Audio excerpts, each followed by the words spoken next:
What I'm going to briefly go through this afternoon with you, which tails upon what we looked at earlier yesterday, which was different types of income that people make, is deductions. Deductions, as it says, is the amount subtracted from your gross.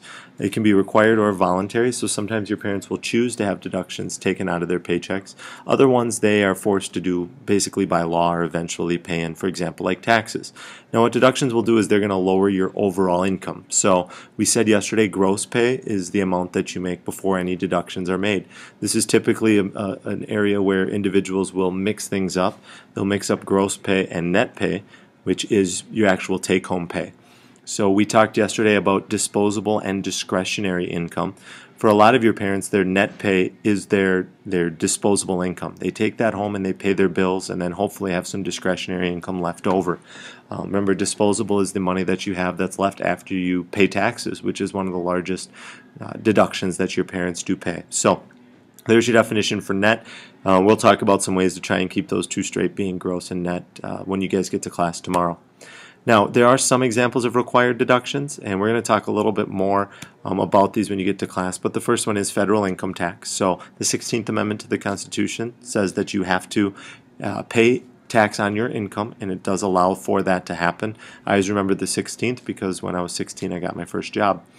The federal income tax brackets we're going to look at later on this week, they do range in size as to what they are, anywhere from 10% all the way up to, for the top 1% wage earners, which 1% of the U.S. population has to worry about paying 39.6%. So it's a pretty large span.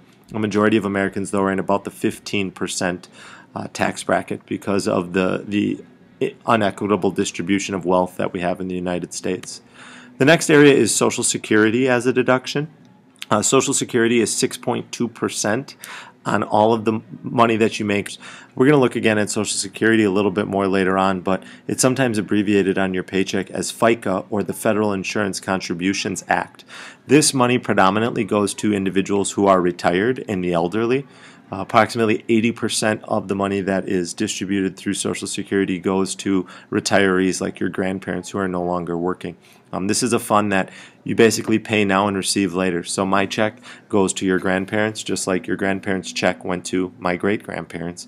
And if the program continues to exist, and there's question if that will happen, your checks will eventually, and my children's checks will go to me. And your aunts and uncles.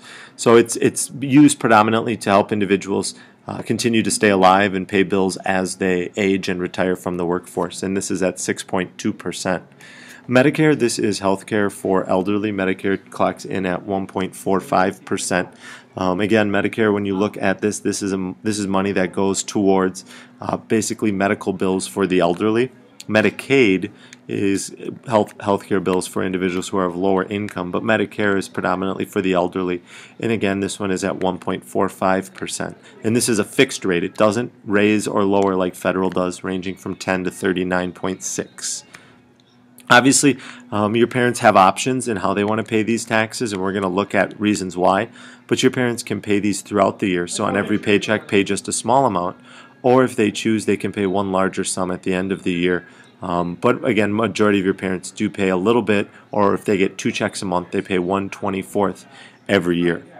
Now, there is also state income tax, and this does vary, which is a little bit different than federal income tax. Federal income tax is logged by anybody earning any money in the United States, even if you're not a U.S. citizen.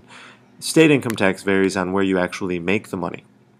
So if you are a state that does collect state income tax, you would file this at the end of the year as well. It's much lower.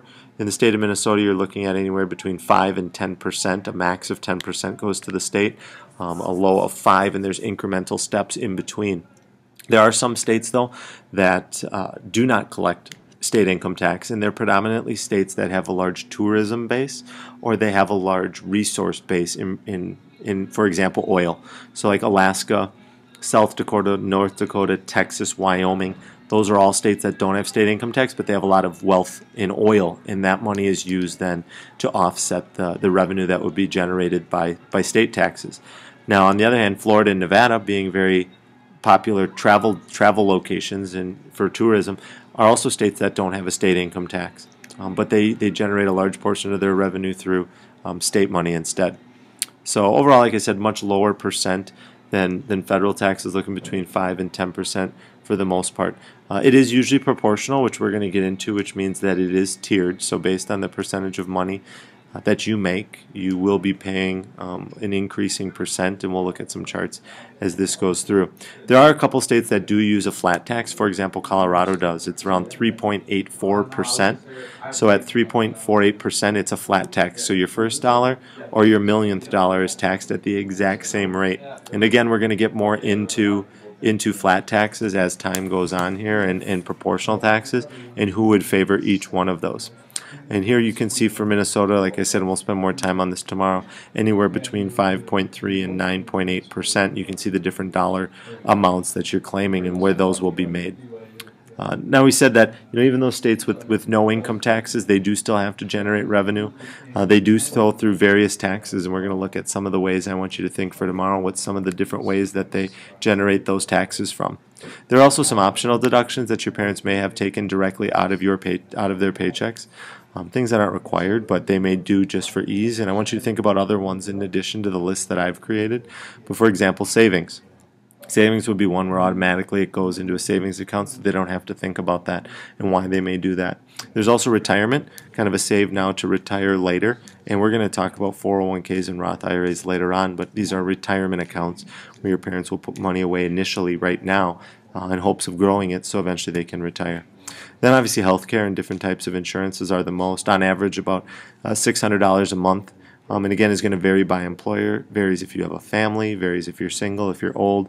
Hopefully it's employer supported sometimes. This is where that great debate has come in with Obamacare and looking at government supplied health insurance and the cost of that to the government, and whether or not we have a system that is in existence that can suffice at this point. It remains to be seen. Really doesn't fully go into effect until January 1st, but open enrollment for that program began October 1st. In the long run, though, we will see kind of how the funding for that goes, but that's a separate issue here. Again, optional deduction being healthcare here.